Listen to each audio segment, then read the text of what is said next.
Indian football ചരിത്രത്തിലെ ഏറ്റവും കൗതുകകരവും എന്നാൽ അത്ര തന്നെ നിരാശപ്പെടുത്തുന്നതുമായ ഒരു അധ്യായമാണ് 1950 ബ്രസീൽ ലോകകപ്പ്.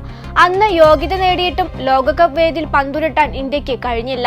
ലോക ഫുട്ബോളിന്റെ മഹാമേളയിൽ ഇന്ത്യയുടെ പേര് അച്ചടിച്ചു വന്ന ആ സുവർണാവസരം എങ്ങനെയാണ് നഷ്ടമായത് എന്നത് ഇന്നും ആരാധകർക്കിടയിൽ വലിയൊരു ചർച്ചാ വിഷയമാണ്.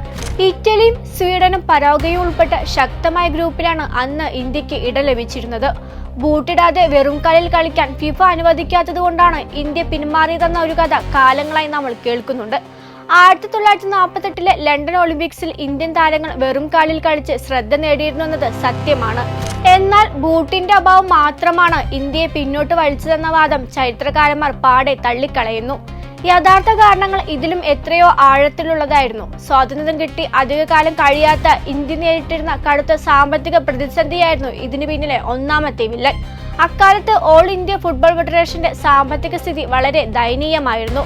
ബ്രസീൽ പോലുള്ള ഒരു വിദൂര രാജ്യത്തേക്ക് ടീമിനെ എത്തിക്കണമെങ്കിൽ അന്നത്തെ കാലത്ത് ഏതാണ്ട് 1 ലക്ഷത്തോളം രൂപ ചെലവ് വരുമായിരുന്നു.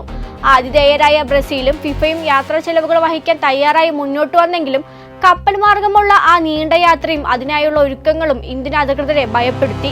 മറ്റൊരു പ്രധാന കാരണം ഇന്നത്തെ പോലെ ലോകം കാത്തിരിക്കുന്ന ഒരു മഹാമേളയായി ഫിഫ ലോകകപ്പ് അന്ന് മാറിയിരുന്നില്ല എന്നതാണ്.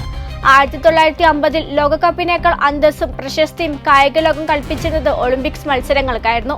തയ്യാറെടുപ്പുകളിലെ പോരായ്മകളും കളിക്കാരുടെ തിരഞ്ഞെടുപ്പിലെ അഭിപ്രായ വ്യത്യാസങ്ങളും ഈ പിന്മാറ്റത്തിന് ആക്കം കൂട്ടി. ഈ ആഭ്യന്തര കലഹങ്ങളാണ് ഒടുവിൽ ബ്രസീലിലേക്ക് പോകേണ്ടതില്ലെന്ന് കടുത്ത തീരുമാനത്തിലേക്ക് AIFF എത്തിച്ചത്.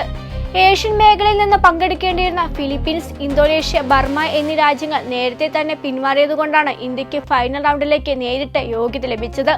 എന്നാൽ ടൂർണമെന്റ് തുടങ്ങാൻ വെറും ദിവസങ്ങൾ മാത്രം ബാക്കി നിൽക്കെയാണ് ഇന്ത്യ തങ്ങൾ പങ്കെടുക്കുന്നില്ലെന്ന സന്ദേശം ഫിഫയ്ക്ക് അയക്കുന്നത്.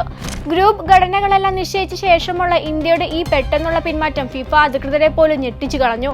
അന്ന് ഇന്ത്യ ലോകകപ്പ് കളിച്ചിരുന്നുവെങ്കിൽ ഒരുപക്ഷെ ഏഷ്യൻ ഫുട്ബോളിന്റെ പവർ ഹൗസായി ഇന്ത്യ മാറുമായിരുന്നു എന്ന് ഇന്നും കായിക നിരീക്ഷകർ വിലയിരുത്തുന്നു.